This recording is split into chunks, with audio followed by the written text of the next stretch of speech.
नमस्कार दोस्तों, आज आप सुनेंगे अनंत चतुर्दशी की व्रत कथा। एक बार महाराज युधिष्ठिर ने राज्य सूर्य यज्ञ किया।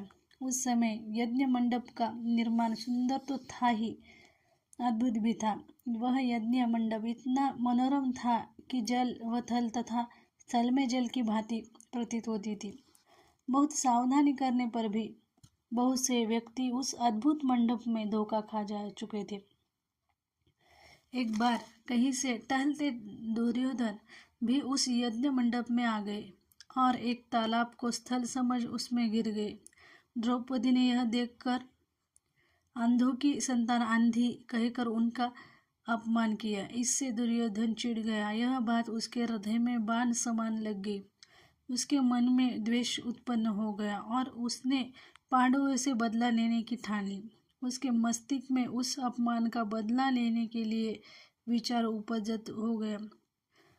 बदला लेने के लिए पांडवों को द्रुत क्रीड़ा में हराकर उसका अपमान का बदला ले लिया।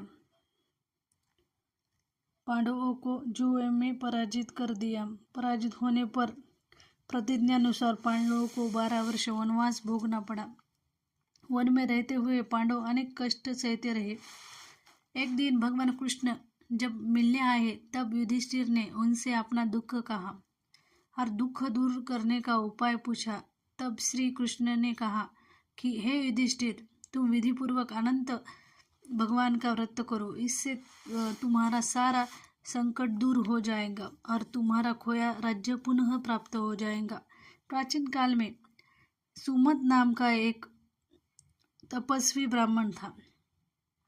उसकी पत्नी का नाम था दीक्षा। उसकी एक परम सुंदरी धर्मपरायण कन्या थी जिसका नाम था सुशीला। ये सुशीला जब बड़ी हुई तो उसकी माता दीक्षा की मृत्यु हो गई। पत्नी के मरने के बाद सुमत ने कर्कश नामक स्त्री से दूसरा विवाह कर लिया। सुशीला का विवाह ब्राह्मण सुमत के कौंडिन्य ऋषि के साथ कर दिया। विदाई में कुछ देने की बात पर कर्कशा ने दामाद को कुछ ईंटें और पत्थरों के टुकड़े बांध कर दे दिए। कौंडिन्य ऋषि ने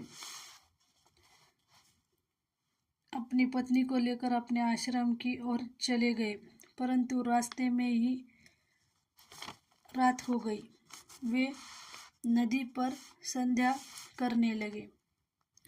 सुशीला ने देखा वहां पर बहुत स्त्रियां सुंदर वस्त्र धारण कर किसी देवता की पूजा कर रही थी। सुशीला ने देखा वहां पर बहुत स्त्रियां सुंदर वस्त्र धारण कर देवता की पूजा कर रही थी। तो सुशीला ने पूछने पर उन्होंने विधिपूर्वक अनंत व्रत की महत्ता बताई। सुशीला ने वही उस व्रत का अनुष्ठान किया और 14 गांठों वाला डो हाथ में बांध कर ऋषि कौंडिन्य के पास आ गई। कौंडिन्य ने सुशीला को ये बारे में पूछा तो उसने सारी बात बता दी। उन्होंने डोरों को तो तोड़कर अग्नि में डाल दिया। इससे भगवान आनंद जी का अपमान हुआ। परिमानता ऋषि कौंडिन्य दुखी रहने लगे। उनकी सारी संपत्ति नष्ट हुई। इससे दरिद्रता का उन्होंने अपनी पत्नी को कारण पूछा तो सुशीला ने अनंत भगवान का डोरा जलाने की बात कही। पश्चाताप करते हुए ऋषि कौंडिन्य अनंत डोरों की प्राप्ति के लिए रान में चले गए।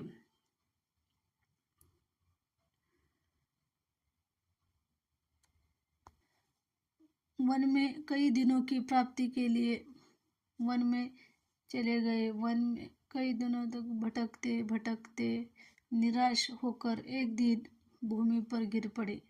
तब अनंत भगवान प्रकट होकर बोलते, कौंडिन्य, तुमने मेरा तिरस्कार किया था, उसी से तुम्हें इतना कष्ट भोगना पड़ा। तुम दुखी हुए, अब तुमने पश्चाताप किया है। मैं तुमसे प्रसन्न हूँ। अब तुम घर जाकर विधिपूर्वक अनंत व्रत करो।